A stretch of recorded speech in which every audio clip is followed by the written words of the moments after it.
Hello everyone, welcome back to my new vlog. कैसे हैं आप सब? आई होप आप सब ठीक होंगे।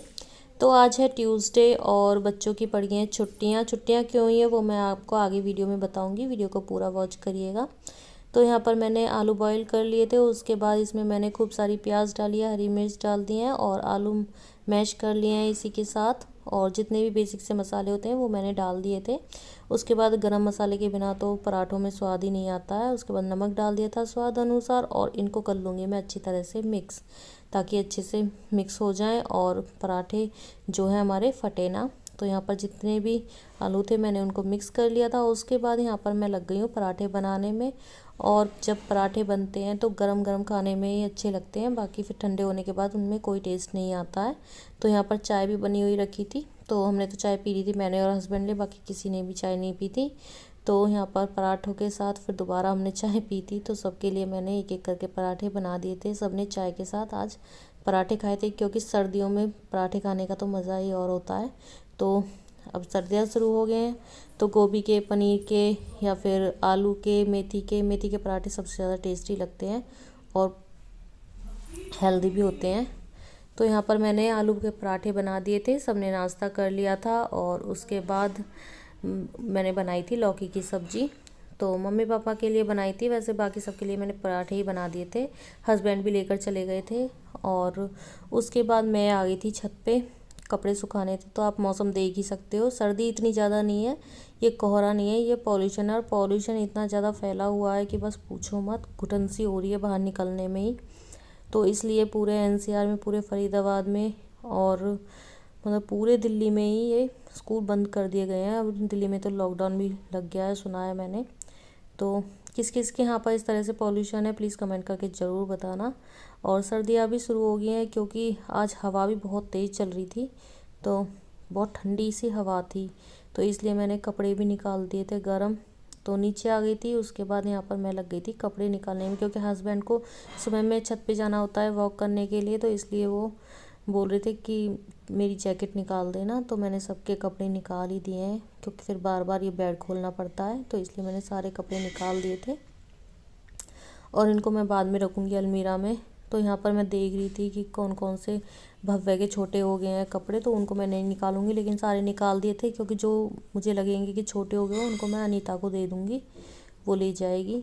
क्यों फिर यही रहता है कि बच्चों के छोटे हो जाए। वैसे वूलन इतनी जल्दी छोटे होते नहीं है, उसका थोड़ा बड़ा साइज़ ही लेती हूँ मैं। तो यहाँ पर मैंने सारे कपड़े निकाल दिए थे और बैग कर दिया है खाली। तो इसको मैं फ़ोल्ड करके रख दूँगी, जब होली के बाद कपड़े रखे जाते हैं तो इसी में रख दूँगी।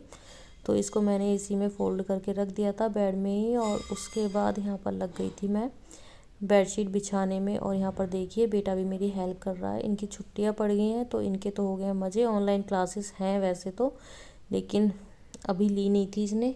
एक तो ले ली थी, लेकिन उसके बाद ये ऊपर आके बोला कि मम्मी मुझे सर्दी लग रही है। तो मैंने कपड़े निकाल दिए थे गर्म, ताकि बच्चे बीमार भी ना पड़े। और एक साथ ही सर्दी बढ़ी है, पता नहीं क्या हुआ है। वैसे परसों तक ही हमने पंखा चला के सोए हैं हम रात को, लेकिन पता नहीं क्या हुआ है, एक साथ ही इतनी ज़्यादा सर्दी पड़ी है ना, एक साथ ही मौसम चेंज हुआ है बहुत ही ज़्यादा। तो यहाँ पर मैंने बेडशीट को झाड़ कर बिछा दिया था और बेटा भी मेरी हेल्प कर रहा था यहीं पे। और बच्चों की चल रही है ऑनलाइन क्लास, तो एक एक करके वो ले भी रहा था। कोई क्लास ऐसी थी जिसमें कोई टीचर नहीं आई थी या फिर जो भी, तो एक आध क्लास उसने मिस भी कर दी थी और एक आध क्लास उसने ले ली थी जो कि ज़रूरी थी। तो कंबाइंड क्लास लग जाती हैं, शोर शराबा बहुत ज़्यादा होता है, डिस्टर्बेंस बहुत ज़्यादा होता है ऑनलाइन क्लासेस में, तो वो नहीं ले पाता है ऑनलाइन। तो यहाँ पर उसने एक दो क्लास ली थी, उसके बाद उसने छोड़ दी थी। मैम को मना कर दिया था, मैम मैं नहीं ले पाऊँगा, क्योंकि फ़ोन में भी पता नहीं क्या प्रॉब्लम हो रही थी। तो उसने क्लास नहीं ली। उसके बाद मैं नहा धोकर आ गई थी और मैंने सबसे पहले खाना बना दिया था। पराठे तो सबने सुबह में खा ही लिए थे, बाकी मम्मी पापा के लिए रोटी बनानी थी तो वो मैंने बना दी थी। उसके बाद मैंने साथ के साथ ही किचन को क्लीन कर दिया और उसके बाद करूँगी मैं बर्तन साफ़। तो यहाँ पर भव्य वीडियो बना रहा था और कनक भी खड़ी हुई थी, तो कैमरा आपको हिलता हुआ दिख रहा होगा, क्योंकि वो वीडियो बना रहा था और कनक को छेड़ रहा था। तो मैं उसको डांट रही थी कि ढंग से पहले वीडियो बना ले, फिर कर लिए जो करना है। तो यहाँ पर इनकी यही पूरे दिन टॉम एंड जेरी जैसी चलती रहती है। और मुझे तो ये लगता है कि कब स्कूल खुलेंगे, कब ये स्कूल जाएंगे। तो मतलब घर में रहते हैं ना 2 दिन ही, सैटरडे संडे हमें तो बाहर ही पड़ते हैं। अब तो एक हफ्ते की पूरी छुट्टी हो गई है, तो पता नहीं क्या करेंगे पूरा दिन। ये इतना दिमाग ख़राब कर देते हैं ना, पूरा दिन यही टॉम एंड जेरी जैसा इनका चलता रहता है। और एक दूसरे के बिना इनका मन भी नहीं लगता है।